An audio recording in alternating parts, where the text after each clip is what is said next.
Hey, Super Dads. So today I'm going to talk about cravings and what you can do to defeat them, to manage them more effectively. Okay, so we'll start by talking about what exactly cravings are and where they come from.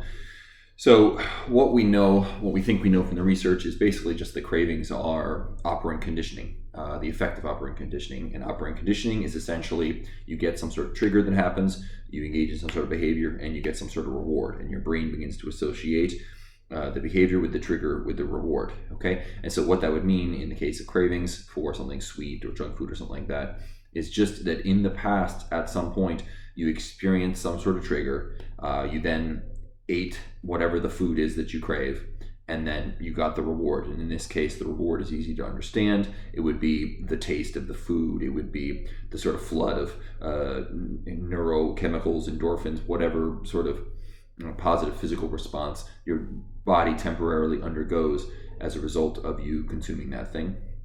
And so next time when you experience that trigger, your brain says to you, hey, we've been in this situation before. Last time we ate that thing and we felt good, so hey, let's try that again. And then you do it again and you get the same reward, and your brain says, hey, this seems like a really good strategy. We're going to start doing this. We're going to start triggering ourselves to do this whenever we experience this same precipitating event.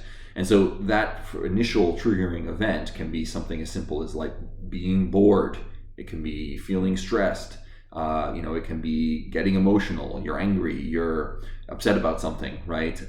You're lonely. Whatever sort of negative mental state, emotional state that you're in, that then first led you to snack on it. And that's basically where emotional eating and where cravings come from. Those of you who maybe crave something late at night before you go to sleep, it basically comes down in many cases simply to sometime in the past, maybe before bed, you were like, oh, I don't have anything to do, I'm not ready to go to sleep yet, I'm going to snack on something. And now that experience of being before bed is a trigger for you to snack on something that's going to make you feel temporarily good on the other end. Okay, and it's just that sort of loop, that behavior loop, that has been reinforced enough to create a pretty strong pathway in your brain. So how do we deal with pathways like this? Well, interestingly enough, as many different things that have been tried to deal with cravings, the one that seems to work best, as far as we can tell at this point, is mindfulness. Now, that's not some sort of like hokey-pokey, woo-woo word. I mean, it can be in the wrong hands. But it basically just means, being attached to where you are, when you are, and who you are right now, right? In this moment.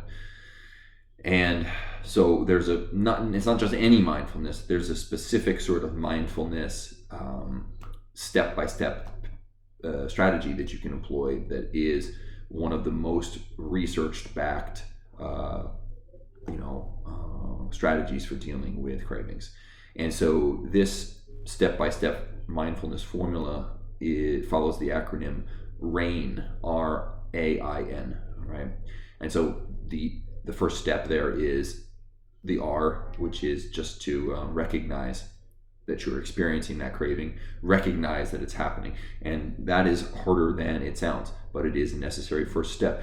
For those of you who have a really deep operant conditioning loop running in your brain, it will be difficult to recognize. You will be eating something before you even recognize that you were getting it out of the bag, or it'll be in your mouth, or you already swallowed it before you even really know what you're doing. So becoming aware of what you're doing while you're in the process of doing it, or even before, like, oh, I'm about to open the refrigerator to get that thing that I usually eat in this situation.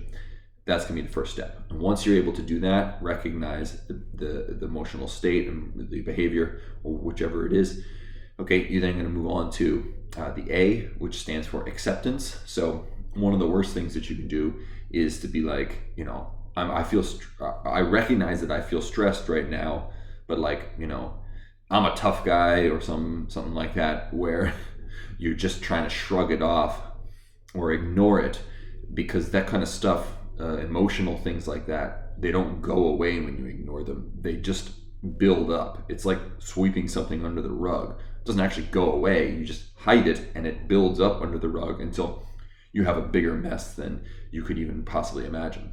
Okay, so the second step, you recognized it, you accept it. Ugh, man, I'm feeling really stressed right now, or yeah, I am upset right now, or man, I'm super angry about whatever my kids did or my partner did or what happened at work or something like that, right? Okay, then the I is for investigate. So what you're doing then, you're sort of digging in a little bit. What exactly is it that I'm feeling? Yeah, I'm feeling angry, but how does anger feel to me, right? Where do I feel it in my body? Is it like in my chest? Is it chest tightening? Do I feel it in my stomach? Is it like this, just a cognitive pattern or something that just keeps running on a loop in my brain? Okay, what is the symptomology of my current state? So you're becoming Sherlock Holmes. You're investigating it. Okay, so far we have recognized what's happening, accept that it's happening, and investigate what it is that's happening. Okay. And the last one is something like non-association. So the N there, right? Or non-identification, or right? There are a number of different terms that you could use here, but essentially what it means is you're recognizing that while you're in a current state right now, that state is not you, right? You are not, the entirety of you is not encompassed by that state. Your emotional states or your situational states, they're like the weather, okay? So yes, it can be raining, emotionally speaking, in your proximity, but that doesn't mean that you are the rain, right? You can get wet, but you're still not the rain, right? And it will pass, it will go away. You just need to sort of like let it rain, right? You can't force the rain to go away. You can't force the sun to come out. But if you allow it to just be, oh yeah, okay, so I'm in a crappy mood right now. I'm feeling crappy, perhaps is a better way to say it. I feel crappy right now. I feel not so great. I feel angry. I feel upset. But I am not the feeling upset, right? It's something that's happening right now, as opposed to my identity, all right? So non-identification with it. And so in the case of a craving, you recognize the craving. You accept, yeah, I want to eat junk food right now. Okay, investigate. What exactly does it feel like to want to eat junk food? And what kind of triggers might I be feeling that are pushing me to eat junk food?